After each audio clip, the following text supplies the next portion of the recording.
శుభాభినందనలు తెలిపినటువంటి సాహితీ మూర్తులకు, సభలో ఆసీనులైనటువంటి బంధుమిత్రులకు, సోదరీమణులకు అందరికీ నా వందనాలు. నా స్పందన ఎక్కువ ఉండదు. ఒక 5-10 నిమిషాలలో నేను ముగిస్తాను. ముఖ్యంగా ఈనాడు నా విద్యార్థులు, శిశోత్సములు అందరూ కలిసి ఈ కార్యక్రమాన్ని ఘనంగా ఏర్పాటు చేశారు. వారికి నేను ప్రత్యేకంగా కృతజ్ఞతలు తెలిపాను. సాధన నరసింహాచార్య గారి, సాయి కమలాకర్ శర్మ గారు, ఆచార్య ఫణీంద్ర గారు, మరమాముల దత్తాత్రేయ శర్మ గారు, డాక్టర్ టి లలితవాణి గారు, వీరందరూ కూడా మా గురువు గారు లక్ష్మీరంజనం గారు. ఆయన ఒక మాట చెప్పారు. ఆయన పదవీ విరమణ చేసినప్పుడు, నేను సభను ఏర్పాటు చేసినప్పుడు ఒక మాట చెప్పారు. నా విద్యార్థులే నా సంతతి. అట్లాగే ఈనాడు కూడా నా విద్యార్థులే నా సంతతి. ఈ సభలో ఉన్నటువంటి వాళ్ళలో 50% నా విద్యార్థులు కావటం నా అదృష్ట విశేషం. ఈనాడు ఈ గోరుకొండ సాహితీ వైభవం రచించినటువంటి రచయిత బ్రహ్మముల దత్తాత్రేయ శర్మ గారు, తర్వాత ఆచార్య వేణు, ధనమంచి విఠలేశ్వర శర్మ, వడ్డూరి ఆంజనేయరాజు, కేవీఎన్ ఆచార్య, పర్యాల సరళ, సునీత రామ్మోహన్ రెడ్డి, వీళ్ళందరికీ కూడా నా శుభాకాంక్షలు, శుభాశీస్సులు. సాహిత్య సంస్థలు చేస్తున్నటువంటి సేవ గొప్పది. ఈనాడు నేను వాళ్ళకు సత్కారం చేస్తున్నానంటే వాళ్ళు అనేక సభల్లో నాకు నా సేవను గుర్తించి సాహిత్య సేవను చేశారు. ప్రత్యేకంగా ఈనాడు మా ఆహ్వానాన్ని మన్నించి అందుకున్నటువంటి వాళ్ళు యువభారత పక్షాన వంగపాలి విశ్వనాథం గారు, వంశీ రామరాజు గారు, మద్దాలి రఘురాం గారు, మరమమ్ల వేమల కళప్ సాగర్రావు గారు, సాధన నరసింహాచార్య, జె చెన్నయ్య, రఘుశ్రీ, కొంపెల్ల శర్మ, తర్వాత చెమ్మపూడి శ్రీరామమూర్తి, ఆచార్య శరజ్యోత్సవ రాణి, డాక్టర్ లలితవాణి, తెన్నేటి సుధాదేవి, శ్రీ సత్యనారాయణ, కమలాకర భారతి, జయరాములు, గడ్డం శ్యామల, వీళ్ళందరికీ కూడా నా శుభాకాంక్షలు తెలుపుతున్నాను. పోతే నా స్పందన ఒక 2 నిమిషాలు మాత్రం ఉంటుంది. సాహిత్య విమర్శ, సాహిత్య చరిత్ర నా నయన యుగళం.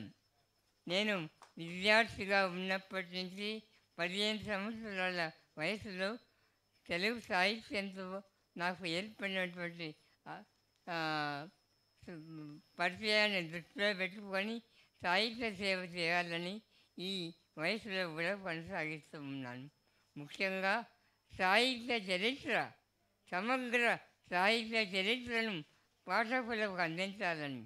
ఇది నేను చేస్తున్న గొప్పతనం కాదు, మన తెలుగు సాహిత్యంలో గొప్పతనం. నన్నయ్య దగ్గర నుంచి ఈనాటి వరకు ఉన్న రచయితల యొక్క సాహిత్యాన్ని ప్రకాశం చేద్దామన్న ఉద్దేశంతో నేను ఈ వయసులో కూడా కష్టపడుతున్నానంటే నా గురించి కాదు, వాళ్ళ గురించి. ఎన్నో ప్రాంతాల్లో అజ్ఞాతంగా ఎంతోమంది కవులు ఉన్నారు. వాళ్ళ సాహిత్యం అంతా వెలుగులోకి రావాలి. ఆ ప్రయత్నంతో నేను ఈ సాహిత్య చరిత్ర సంపుటాలు వెలువరించడం జరిగింది.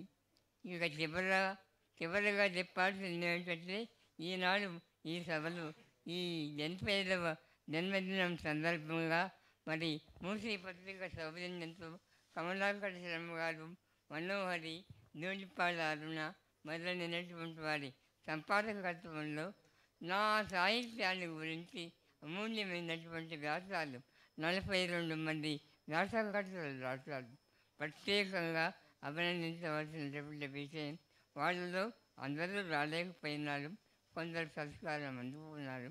అంచేత ఈ కార్యక్రమం ఏర్పాటు చేసినటువంటి నా విద్యార్థులకు ఈ విమర్శనారామం పుస్తకం వ్యాస సంపుటి సంకలనం చేసి ఈనాడు నా 85వ జన్మదినోత్సవ సందర్భంగా ఆవిష్కరణ చేస్తున్నటువంటి వారికి నా మీద అభిమానంతో నా మీద సర్వ ఈ సభకు చేసినటువంటి బంధుమిత్రులకు సోదరులకు అందరికీ నేను వందనాలు సమర్పిస్తున్నాను. చివరగా హిందీ సినిమా పాటలు అంటే నాకు చాలా ఇష్టం.